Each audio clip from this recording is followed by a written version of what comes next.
So guys, ito po kami sa burger.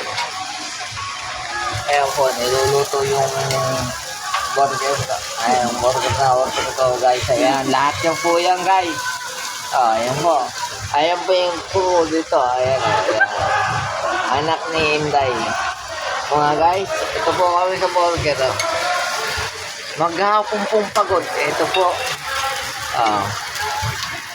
Siyempre naman po, magbibigay naman ng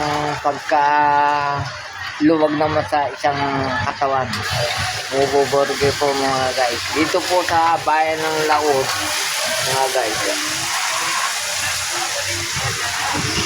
Ayan po yung anak ko.